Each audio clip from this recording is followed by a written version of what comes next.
Evening. Sorry, it's taken a few seconds extra to actually go live there. So welcome to everyone, particularly if you're new. What we're going to do is as usual, we'll start off on a particular topic.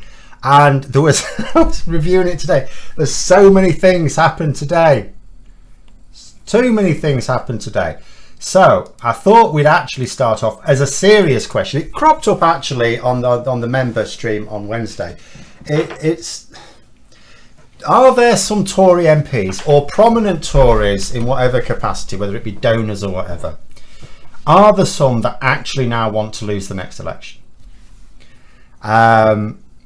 Because I'll tell you what prompted it, although there's a few things really, as I say, we were discussing it earlier in the week.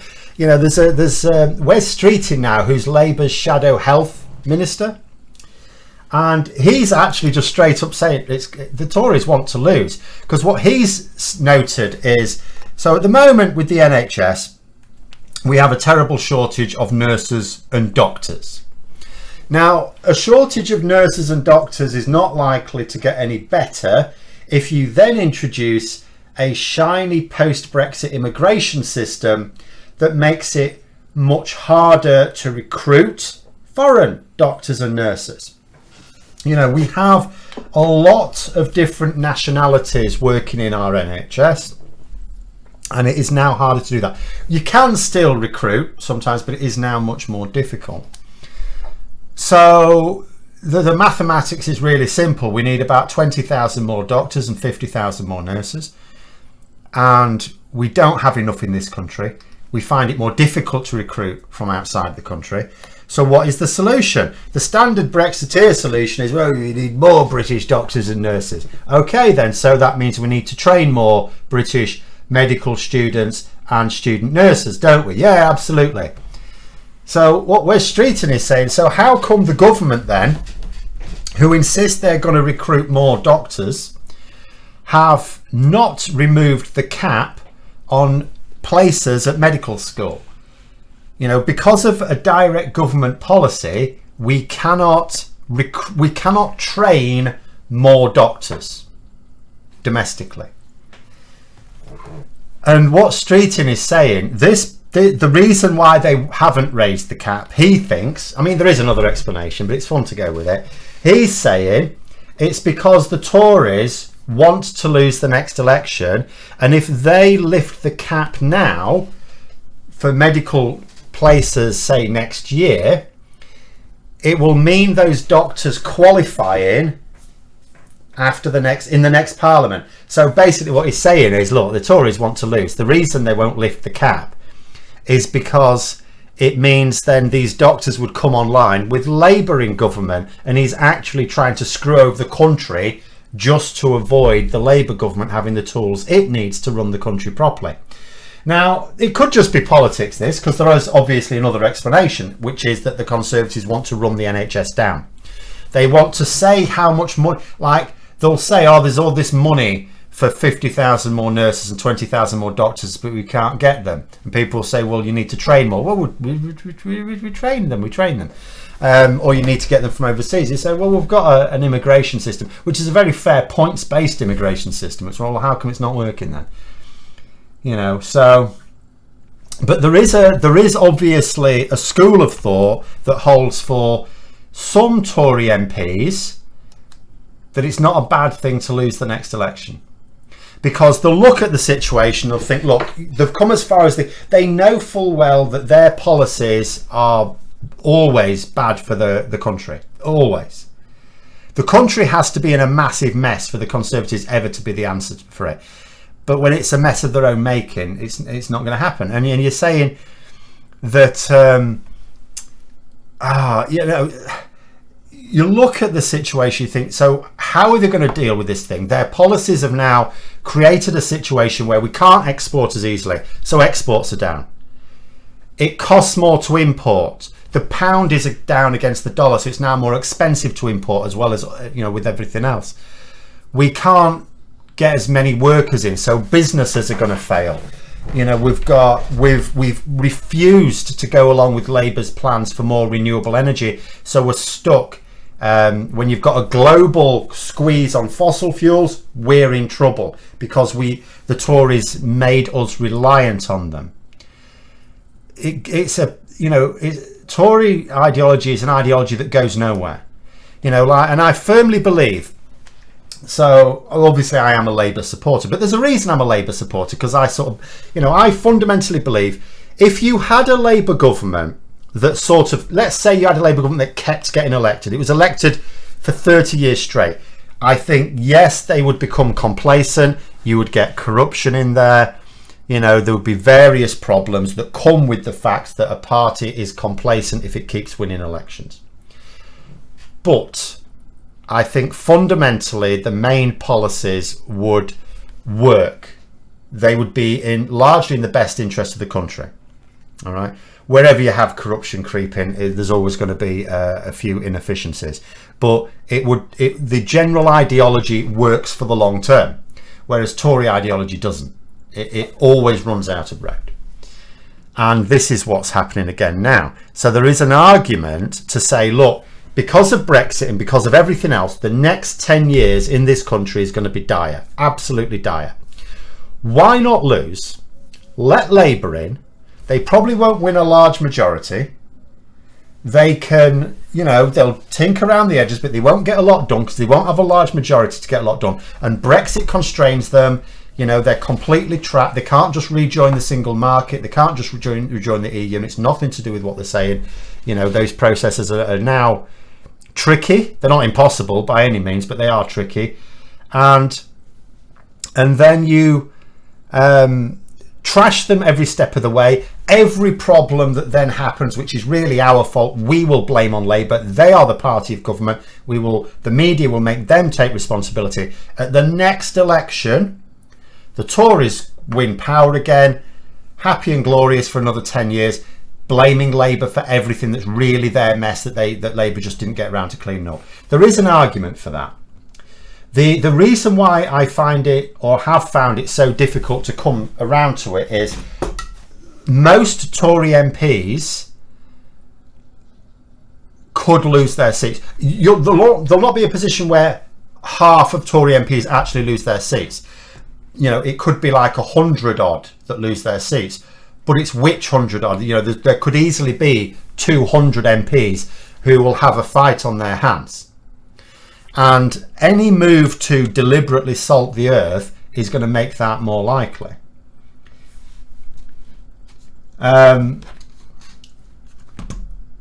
India seemingly has been a buzz. We talk about golden UK visas. Yeah, this came up in the Patreon stream last week, didn't it? Well, it came up in this stream. I didn't know what it was talking about. I since looked it up.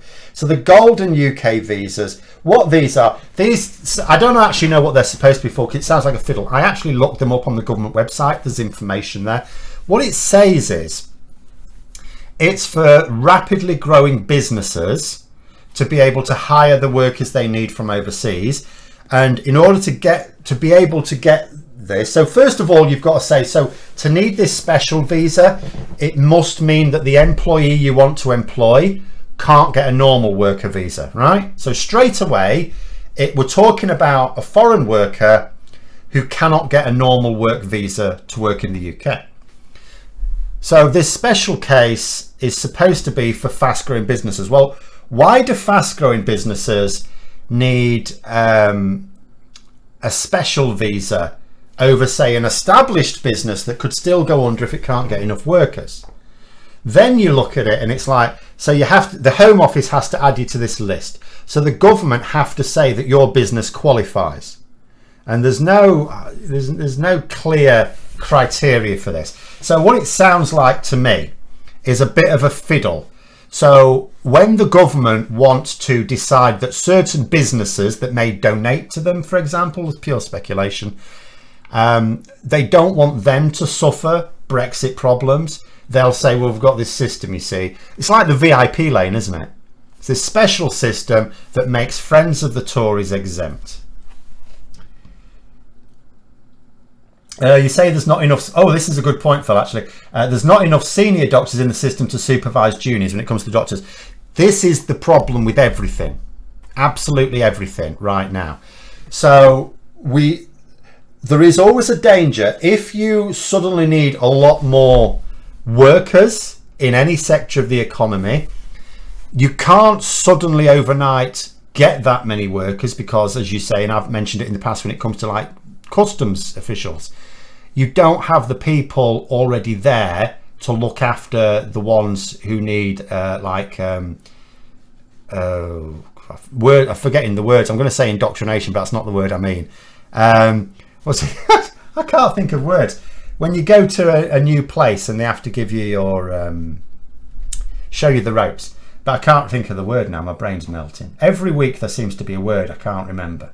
I'm getting old. Induction. Someone's going to say it in a minute. Induction.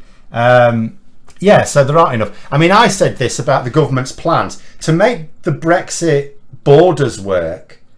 We needed 50. Adam, thank you. It was actually induction I was thinking of. You have to have 50,000 customs officials. That's what Michael Gove said. We're going to need 50,000 more officials, and that seemed perfectly sensible.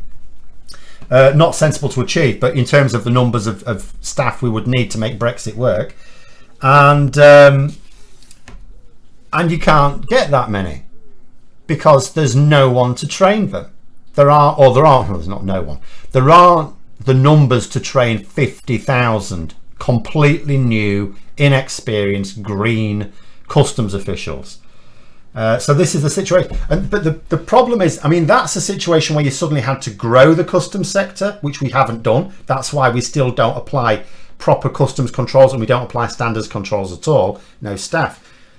But even if you shrink a sector, but more than it needed to be shrunk, like, you know, healthcare professionals, doctors, nurses, and so on, and then someone else later on says, look, we need to try and get more in, as you say, the problem is you can't do it quickly enough because there aren't the people to train them.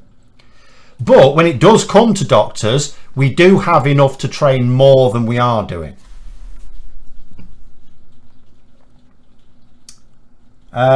How much money is wasted on supplying the NHS with agency nurses or doctors? Has the NHS nurse bank system been deliberately mismanaged because of government ideology? I have no idea, but any sort of outsourcing obviously is not that efficient in terms of spending money. You know, I would so when people have tried to argue with me about, for example, like nationalise as against to private companies. So the NHS for me is always a perfect example, because what they'll say, you know, in the days like in the 70s and things like that, and you had these nationalised companies, and sometimes people would go to work and not do very much because there wasn't enough work for everyone. So some people, it'd be their day to just put their feet up and read the paper. And yeah, that happened, you know, British Gas, things like that. That did happen. But what, and people say, well, that's inefficient. It's not inefficient, because that's at a particular point of the year where there's not as much work. But then when a company like that, when it gets to winter, all of a sudden there's more work. It's much more easily explained through healthcare. So what you should do with anything is, what is your peak demand? Staff for that. Make sure you've got the resources in place to manage peak demand. Now, by definition, if you can manage peak demand, then at other times you're going to be slack. But then you can use that time to put training on. You can use that time for the training, can't you? There's always things you can do. But by definition, for quite a lot of the year, doctors and nurses should be having a fairly easy time of it, because we need them in place for when it goes hectic in winter. And this winter is going to be incredibly bad. Incredibly bad. I don't just mean after 12 years of underfunding, but COVID. We keep seeing more reports about the serious damage long COVID causes. It leaves you susceptible to further heart problems or problems with the brain, strokes, things like that. So, you know, I can't even imagine what's going to happen this winter. But what I can imagine is going to happen this winter is the government are going to get away with it again. Because I keep thinking back to 2019 and people, you know, we had people on trolleys in corridors in hospitals because there were no beds. And Boris Johnson, while that was happening, won a general election. They should use Teams, Zoom, WhatsApp to train them. There has to be a certain amount of hands-on training at some point for any job.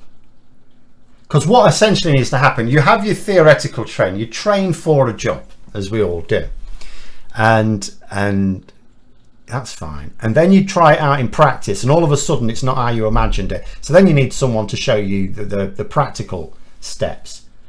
But anyway,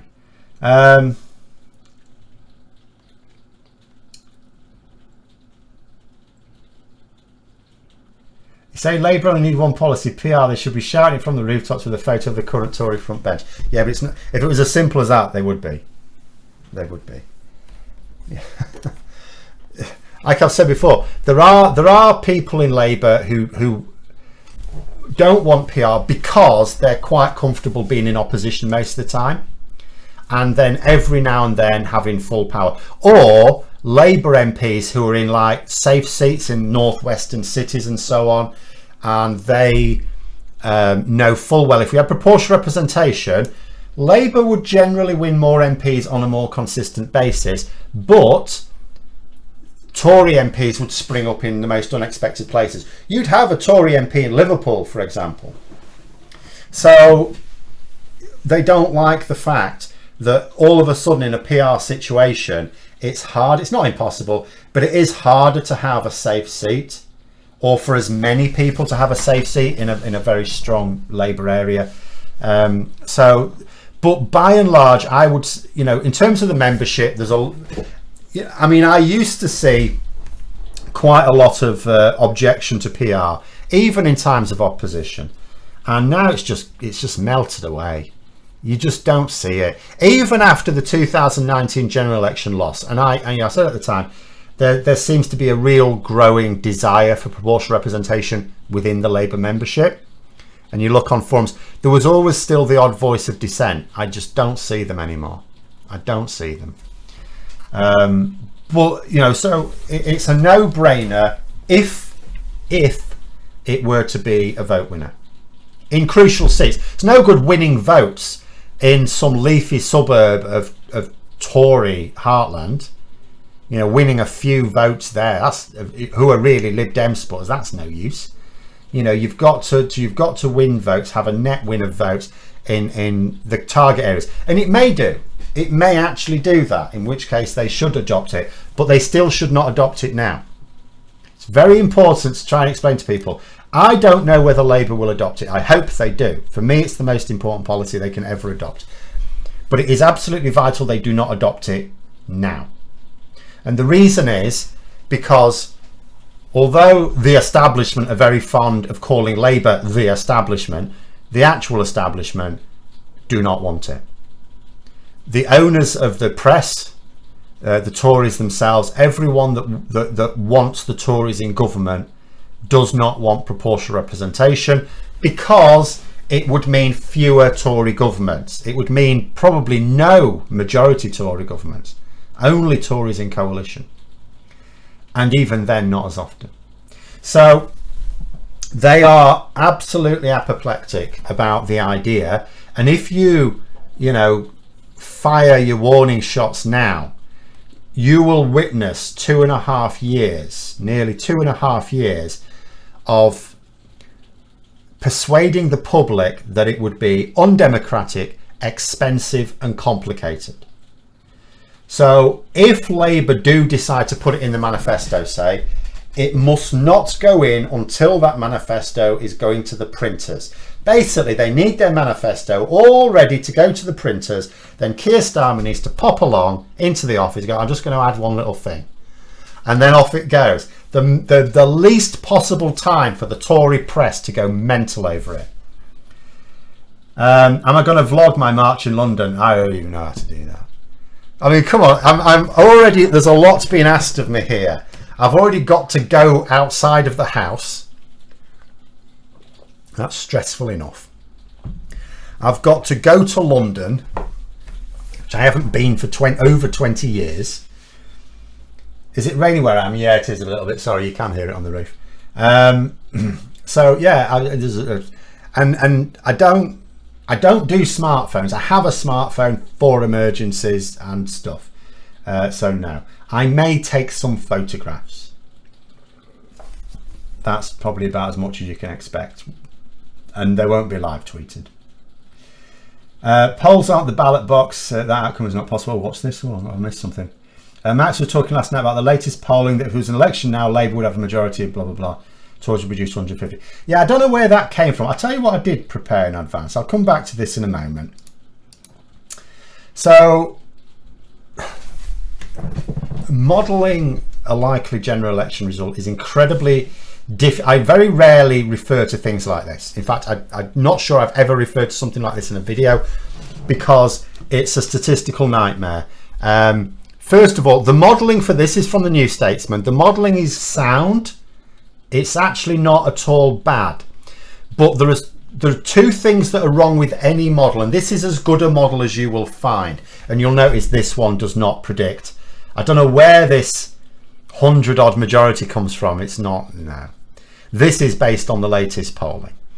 And it gives Labour a what? About 20... Well, in theory, a 24 majority. In reality, it'd be slightly more than it'd be more like a 30 or 30-odd seat majority, which is as I don't even see that being possible.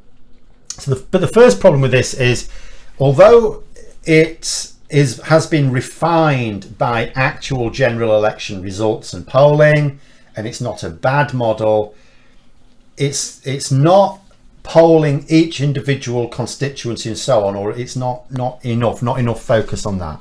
It's working on national trends, but tempered by the fact they understand that like if Labour gains suddenly like 2% in terms of people saying they'd vote for them, they don't translate that into every seat in the country because that would be madness.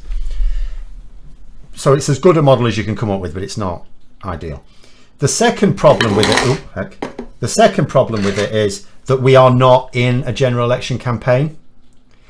And I always say, if campaigns didn't change anything, they wouldn't spend so much money on them. You know, political parties save up what they call a war chest for campaigns because they need to make sure they can spend way above the normal levels during the campaign in order to translate into wins. So this is all based on no real campaigning, just the normal campaigning. And then the third thing that's a problem with it is the voters. Voters tend to focus a lot more once there is a general election. It's like you ask someone right now, oh, who are you to vote for? At the moment, you know, a lot of them are saying Labour because why?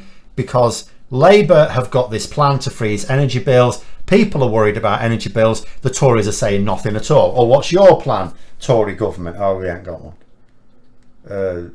That's not very encouraging.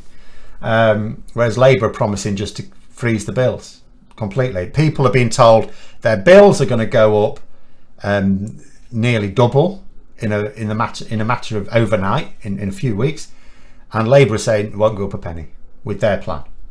So, you know, people are doing that. Whereas when it comes to a general election, people tend to, and I'm going to make it sound like people are sophisticated when they're absolutely not. But people will sort of think about a broad range of policies, not just one. At the moment, people are focusing on one policy. But come the election, they'll think about various things. They'll also think about it being a popularity contest between the two leaders and so on. You'll get Liberal Democrat voters and Green Party voters who will look around them and go, yeah, my party's not winning this one, and they will choose to vote for Labour to try and kick the Tories out. Or maybe they don't like Labour, maybe they'll vote Tory to keep Labour out. I don't know, but it is very different. It's not at all a credible prediction. All it's doing is saying if you suddenly whacked a ballot paper in front of people right now and said, right, you're voting, do it now, you've got 2 minutes or I'll blow your head off. This is sort of what they would do. Its use exists purely as a barometer of public opinion of the various political parties at the moment. That's it. It's not completely useless, but what it isn't is a predictor of what will happen. I cannot believe that Labour can win a majority. I every time I say that now, I hesitate for another nanosecond longer, because go back to my original point, and although I still can't bring myself to say the Tories are trying to lose the next election, I always judge actions more than words, and their actions, if they're trying to win the next election, their actions are baffling. Which I'll come back to this one, which I had up to begin with, I was going to refer to. So this is some polling. So Boris Johnson leaves a legacy. It says here, I'll go through it anyway. How good or bad a Prime Minister do you think Boris Johnson has been? Now, this is a snapshot. This is what people think now. So 22% think he's done well, either good or great. 22%. Whereas 55% think he's done badly, either poor or terrible. In fact, a lot have said terrible, right? So you look at this, and there's 19% think, well, no worse than anyone else. And 4% don't know. Fair enough. But 55% think he's done a bad job, right? And yet, the Tory party is of the view that if Boris Johnson were on the ballot, that he would actually win. That Tory party members would like to retain Boris Johnson. This is a madness. But then you look to Liz Truss. So, and I want to bring something else into the mix. Before I go through the numbers, you can see the numbers for yourself, but before I go through the numbers, consider this, and I've mentioned this in videos before. Labour strategists are finding, through their own internal polling, a correlation between how well people know Liz Truss, in terms of members of the public, what they know about her, and how much they dislike her. They're finding a bit of a correlation there. So the more people get to know what Liz Truss is like, the less they like her. So then you look at this poll. So at the moment, although she's been a senior cabinet member, and she boasts about the fact she's been the longest serving member of the current cabinet, so you look at this and you go, okay, 12% think Liz Truss will be a decent Prime Minister. 12%. That's fewer than think Boris Johnson did a good job. Then you've got here 51% think she'd be bad. Oh, sorry, no, I'm reading that wrong. 52%, sorry, I'm counting the don't knows and terribles. Sorry, the terribles and poor. 52%. Now, you could argue that's fewer as well. So there's more sort of think she'll be no worse than anyone else. But nonetheless, it's a profile that says, look, you're swapping Boris Johnson, who lost the trust of the British public, with someone with a very similar profile. Now, you could look at the Liz Truss profile statistically, and you could say, yeah, but they don't know much about her. If you were a fan of Liz Truss, you could say she'll prove herself in the top job, and then the people will warm to her. And you go, yeah, you can go along with that. But there's this issue that Labour have been finding, assuming their polling has been correct and their analysis of the polling has been correct, they are finding that actually the more people find out about Liz Truss, they're more likely to think she's going to do a poor job. So she's starting off with very little confidence of the public, and that's just going to go down.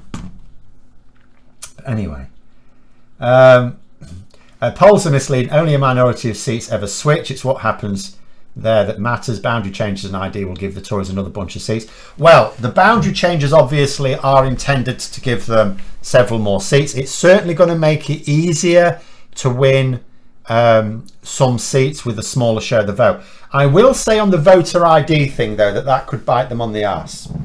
The natural conclusion is to think that it will favour the Tories, because voter ID naturally makes it more difficult for poorer people to vote, people who are less likely to have photo ID, right? So you think, well, that's going to be people who generally vote Labour. In actual fact, the Tories have, in recent years, through Brexit, cultivated a bit of a reliance on poorer, low-educated voters, the ones who are less likely to have photo ID.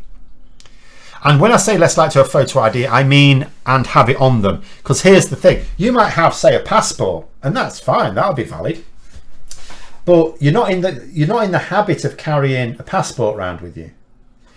So if you go off to the polling station and you're not used to having to take photo ID, because in this country we don't, or we're going to, but we don't.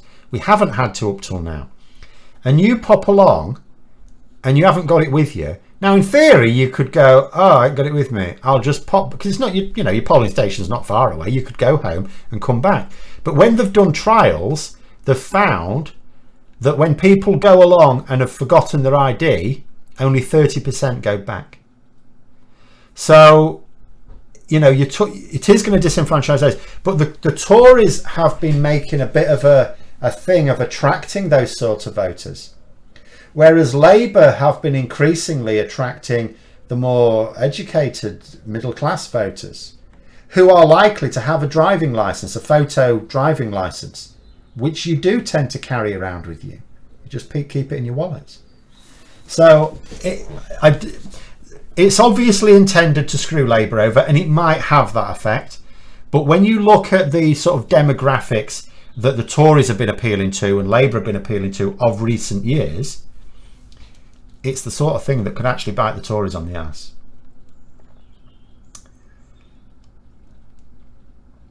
But in terms of, you know, only being a minority of seats that change hands, absolutely. But it only needs to be a minority of seats. Again, if I go back to this one, I mean, this shows it shows the Conservatives losing 156 seats. That's fewer than a quarter of all the seats. And then those losses are shared out amongst various parties. Labour, Lib Dems and the SNP, according to this. So, but it's showing 156 seats changing hands, basically. That there's 650 MPs, so that's fewer than a quarter.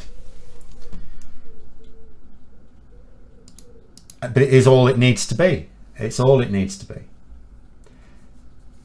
Have I ever got a prediction wrong at a general election? No, but it's not been that difficult, to be honest. I mean, as an adult, the first general election I had was in 1997 when Labour won, and Labour were on for a stonking win. You couldn't really miss that one. If you know, although I was young at the time, how old would I have been? I'd have been. It depends when it was. It would have been round about my 21st birthday. I can't remember which side of it. If you couldn't see that coming from a country mile away, you'd have been wasting your time even getting interested in politics. The next election was going to be a Labour win. The following election was going to be a Labour win. 2010, I didn't know who was going to form a government, but hung Parliament was what I was expecting. It's what we got. You know, I expected a Conservative win in 2015 because it seemed a madness to me that the Lib Dems would maintain their impressive 2010 showing. And, you know, so basically, yeah, I have got every sort of result right, but it hasn't, I would argue, not been that difficult. I'm not going to predict the next one now. I've never predicted an election like 2 years out, because that way lies madness. Lots of things can change. You think if Labour's to win, they need more of a TV star as a leader. It's just being realistic. Having a sort of what you mean is someone very charismatic always helps. Of course it does. But it could just be argued that after people are suffering very, very badly as a result of having clowns in charge, and they are increasingly seen as clowns, it could just be argued that Mr. Sensible is actually just what people want. You know, when you're sick of the class clown setting fire to the classroom, sometimes you just want the boring one. The older Tory voter will always have the bus pass with them. Well, that's the thing, you see. See, elderly people could well be stuffed by this. A bus pass shouldn't really count. But the Tories I've not seen the detail list, I have to say. I've not shown enough interest to see the detail list of what will be permissible. But they will absolutely make sure that the sort of ID that an elderly person is likely to have is valid, and the sort of ID that a younger person is likely to have is not. So, you know, there we go. Why do the Tories keep picking policy ideas from the Republican Party? Do they want us to become a Trumpian fascist utopia? No, they're just both managed by the same people. You've got to bear in mind, the Republican Party and the Conservative Party are not the sum total of their politicians. Their politicians are just like the PR department. They're controlled by generally the same people, the same extremely wealthy people, some of whom happen to be British, some of whom happen to be American, at least one of whom happens to be Australian. The same group of very wealthy billionaires. I don't need to say wealthy if I say billionaires, do I? Who are controlling both of them. They fund both parties. They, you know, make sure that they have close conversations with the leaders of both parties. The Conservative Party and the Republican Party are, to all intents and purposes, two officers of the same company. It's like you imagine a company like McDonald's, say, and they've got offices in different places. Now, a McDonald's in Delhi will have a different menu to a McDonald's in London, but it's the same company with the same basic aims. You know, and that's how I view it. You know, the Conservative Party isn't the MPs, it's not the leaders, it's the people behind them, the donors, the media barons. You know, that's who it is. And it's the same with the Republican Party. You know, they follow money. Only in this country, I keep having to explain to people, you don't have to spend a lot of money to buy the Tory party. They come very cheap. People have been marvelling. Liam Fox is the latest Tory MP to have been given a £20,000 donation by a company that he made sure got one of these dodgy government contracts during the COVID pandemic lockdowns. He's been given 20 grand by them, and people go, wow, that's not very much. And it's like, no, it doesn't cost much. You can buy a Tory MP quite cheaply. They you know, they're not proud. They don't hold out for the big bucks. In the next general election, you think Green Party will make good gains? No, they won't make any gains. They will start to make gains when we have proportional representation. It's look at Germany. Germany is the classic case, isn't it? Well, I say classic. I keep pointing it out. It can't be that classic. But I think if you look at the situation, so the Green Party in Germany was only able to flourish with proportional representation, and now look at them.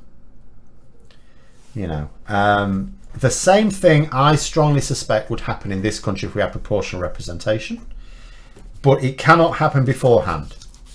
First past the post cannot really. It's amazing to me that they consistently get one MP. That arguably speaks as much to Caroline Lucas's awesome skills as it does, you know, the place. I wish she was Labour. Oh, you asked earlier, interested in my view about the latest info which mentions there are now more food banks in the UK than McDonald's. Well, I don't know about that, but it is clear that food banks have now been normalised. It's not a shock anymore that a food bank's opening up somewhere. It's normalised. It's now just considered a thing that a community has, and I think that's absolutely terrible. You know, Jacob Rees-Mogg loves it. Oh, he thinks they're brilliant. Oh, it shows how charitable we are. Oh, isn't it marvellous? These poor people paying to help even poorer people out so that the state doesn't have to. Oh, he loves charity. Tories love charity because it means they don't have to spend as much. And it's absolutely sickening to me that we have normalised it. A food bank should be seen, first of all, it should be seen as a failure of state policy. But ultimately, if they exist, it should be seen as a temporary measure. You know, the government should, if there's a government should look at why is there the need for something like this? Why? And yes, warm banks, you say warm banks are the next thing. Except I don't really see how warm banks can really manage, because who's going to, who's going to pay? We've already got a problem. The sorts of people who donate to those less fortunate, so donate to food banks, might donate to keep a warm bank going. These are the sorts of, these are ordinary people. Not the rich who do that. The rich pop along for photo opportunities, but they don't help out very often. Some do. Mostly it's ordinary people funding them. And many of those ordinary people are now not sure how they're going to afford their own bills. So that means at a time when the demand on food banks is going to increase, and the same obviously for warm banks, the supply is going to go down because fewer people will be able to afford to donate. You work in the finance sector, it's terrifying to have to Google the nearest food bank to their postcode.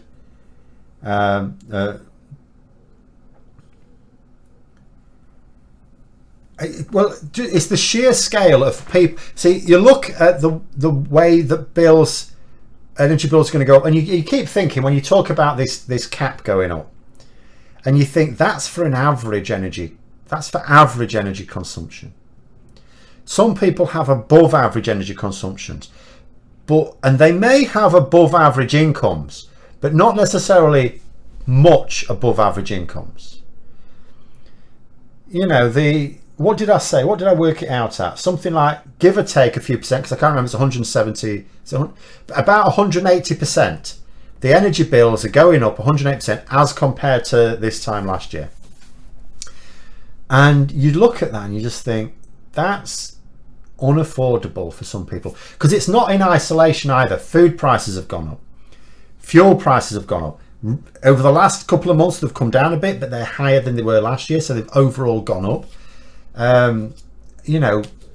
Cost of travel's gone up. Everything else goes up because things go up now. So you've got the natural level of inflation plus a load extra on as well. And these are all essentials. Like, if you need to drive to work, you need fuel. If your home is not well insulated, as most aren't, you need heating of some kind. If you live on your own, you can get away with a small, efficient electric heater. That's what I did when I was unemployed. To save money, I just put short blasts on a small electric heater just to take the edge off. You can do, but then working people shouldn't have to do that. See, I sort of, I was unemployed at the time. So, when you have to cut back on things, and I did without gas, for example, and you can justify that. But what I can't get is how the government seemingly want to justify having working people come home after a hard day's work and do without gas or do without electricity. It's one thing to sort of say to yourself, if you're not being economically active, that maybe you shouldn't use more resources than strictly necessary, although I don't want to say that people shouldn't have access to heating either. But working people is surely unjustifiable to anyone. But anyway, and yeah, well, Steve's saying here you want the warmth at night, not during the day. Yeah, with warm banks, would they be open at night time?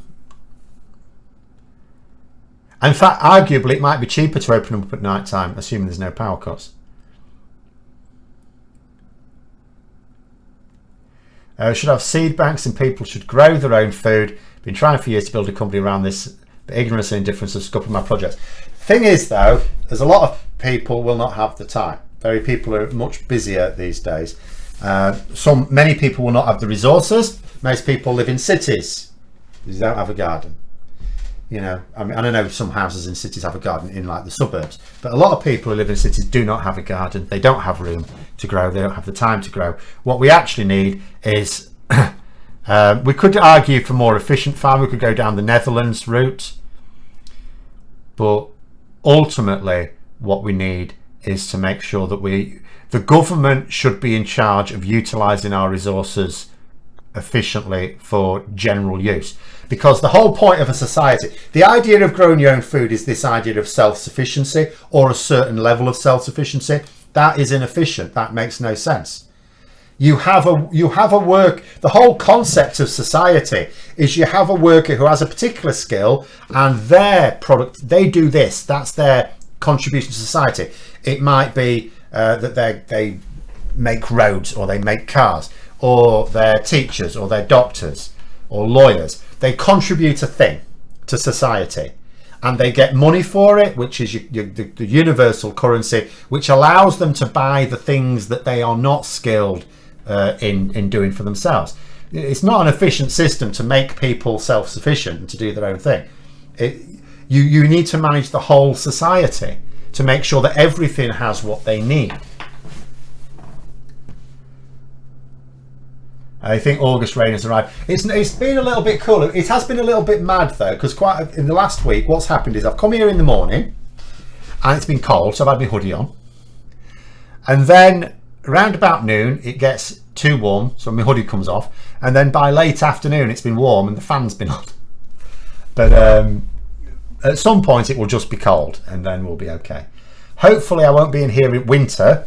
Hopefully I'll be up there, inside, but that all depends on my partner's eldest when they sort out the home, the house they're supposed to be moving into, which they're making a proper arse of at the moment. But anyway, you say 5% think Boris Johnson's a great Prime Minister, NHS must boost mental health spending now. Well, you say that. 5% think Boris Johnson's doing a great job. As someone pointed out earlier, it's something like 16% of people in this country think that the moon landings were staged. So there's fewer than a third of the people who think moon landings were staged. Boris Johnson's done a great job. I knew that would go at some point. Sorry, the light's gone. I had this cunning plan to use a battery-powered LED light to illuminate me. And I haven't put that light on now. Which worked up until the point at which I forgot to charge it. So I'll have to remember to charge it next time. But anyway. To cover the energy bills, people who go to warm banks can be given work to do whilst they're there, a bit like Victorian workhouses but with a new name. Yes, yeah. So why not do some slave labour whilst they're all catching COVID as well? I mean, that's the thing I can't be doing. Like, food banks is one thing. Warm banks to me just sound like a really terrible idea, because you're encouraging lots of vulnerable people. If a person needs a food bank, not only can't they afford to heat their own home, but they're vulnerable. They're also someone who can't just put on lots of layers whilst they're not being able to heat their own home. You're talking vulnerable people. You're probably talking a lot of elderly people, and you're putting them into a situation where they're indoors, and COVID's just going to run riot, isn't it? If these warm banks become a thing, a widespread thing, it's just going to run riot. Did I see that elderly woman being gaslit by a Tory MP over cost of living and enough is enough campaign? I'm not sure. I've seen a few encounters with elderly women and MPs over the past few days. I may or may not have done. I may know the one you're talking about. The one where the MP said, I think they're making a political point. And I can't remember what they said exactly, responded something like, starving people is a political choice. You remember the ice on the inside of Windows too? Yeah, it was called not having double glazing. I remember it as well. But do you know what? We had heating.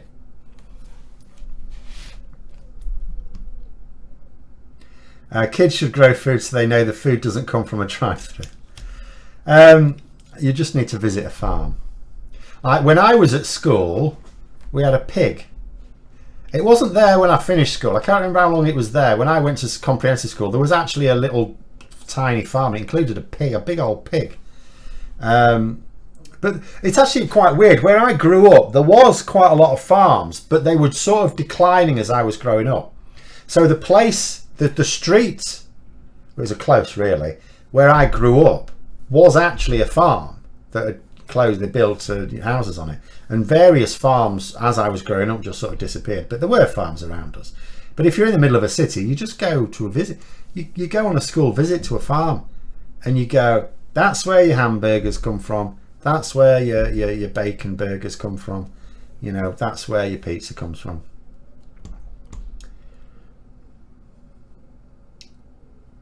My estranged voted Brexit, can't look at him or talk to him what I'm up at. I do find it is unfortunate that Brexit has divided people so much, because, you know, we'll always come across people with different political views. And obviously, if they've got very different political views, we will consider them foolish, ignorant at best. I always think it very unfortunate if a relationship, however,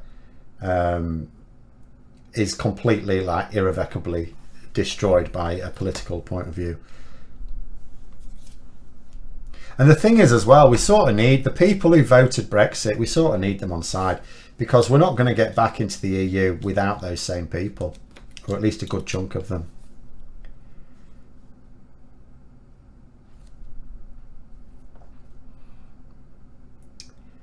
I think that people forced into warming shelters should be put to work assembling guillotines.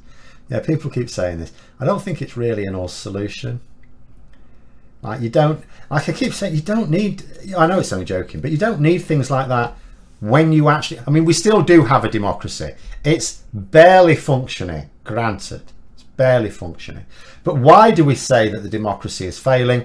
Ultimately, because people are not voting in their interest. That's why it's failing. We have a system which means that people are specifically voting against what they actually want. They think they're voting for one thing, but they're getting another. So there's a breakdown there. But they can still vote. And at the next we are still going to have another election. You know, if the Tories did win it, I shudder to think what will happen over the following few years. But there is still going to be another general election. Yes, boundary changes, voter ID, and control of the Electoral Commission. The Tories have got control of the Electoral Commission now, which means they get to decide which potential breaches of election law get investigated. So it's pretty odds-on favourite that the Tories intend to break the election laws at the next election. But even with all that, it's still entirely possible, and I would still say at the moment probable, that the Tories will lose. Because they are clearly making people's lives so much worse. And it's not going to get better. It cannot get better with Tory ideology. Like, what are the problems? Raging inflation. Well, the inflation will come down in time for the election, but it will still be high. You know, the cost of living crisis, therefore, will still be there. Our exports will still be down. You can't do anything about that. Trade barriers mean we can't do anything about that. They may even trigger a trade war. There was a question right at the start, I think, which I neglected to answer at the start because I was doing something else, about the Northern Ireland Protocol Bill. When's it going to get royal assent? We still don't know that it will. The House of Lords could still block it on the basis that it is illegal. The Northern Ireland Bill is in clear breach of international law and two very important treaties that we not only negotiated but freely signed up to. It breaches the withdrawal agreement and the Good Friday Agreement. Absolutely clear as day. So the Lords could still stop the Northern Ireland Protocol Bill from passing. If they don't, I've no idea when it would receive royal assent. It depends on what happens. Like, I would be amazed if it just sails through the House of Lords. Like, I can sort of imagine them passing it, even though I can imagine them not. But I think they will be difficult. I think they will try and amend it. Now, it's possible that they amend it in a way that Liz Truss accepts and just takes it. We'll just have to see. It will be quite interesting to see what happens. You imagine law and order blustering after crime inevitably spikes to give the Tories a boost at the polls. Well, this is what they're doing at the moment. At the moment, there's a concerted attack on the Mayor of London over crime rates, even though is better than they were when Boris Johnson was there. But ultimately, the crime that they're talking about is across the country. Crime is up across the country because the Tories got rid of 21,000 police officers. And although they say they're going to bring back 20,000 more, first of all, that's still 1,000 fewer than when Labour in charge. Second of all, because the population's increased, if Labour had still been in charge, there'd be more police officers. So to make up the shortfall, if you take into account population growth, you need to actually bring more than 21,000 police officers back. But even if they did that, and they're not doing, but even if they did, then the crime rates and poor crime detection rates are down to the fact there's no bloody police officers. Some Tory was going on today, not an MP, a commentator, about, oh, these people, they're having to go on their own patrols because there's not enough police, it's disgraceful. And it's like, yeah, it's your government that did that. And that offends me when the Tories claim to be the party of law and order, when they've reduced the number of police officers, they've they've shut down courts, they've shut courts down, they've shut police stations down. This is not the party of law and order. This is the party of the criminal. And it's run by a criminal. You know, we can only sort of at least console ourselves with the idea that in a few days' time, the Prime Minister may be many things, but they won't be a criminal. Well, they may be, but they're not a convicted criminal.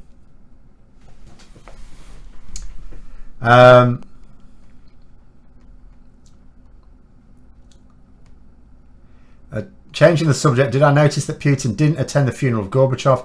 Rumour is he's very ill and attendee would have put him on public view. I saw a photo of him paying his respects though. You know, he was there by the coffin, wasn't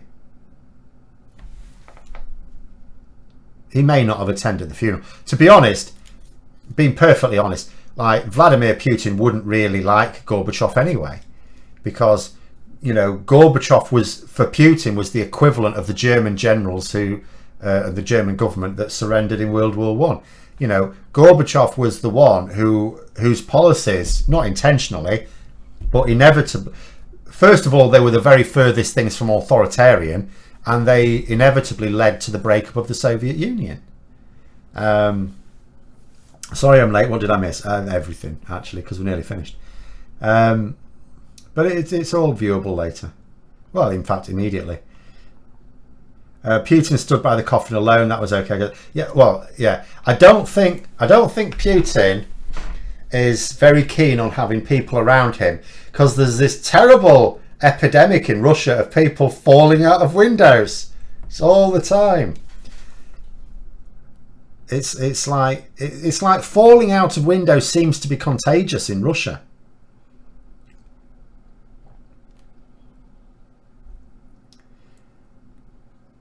Unfortunately, with the cost of living crisis, I can see the crime rate rising. Right, do you know what I'm going to finish off with then, as you've said that?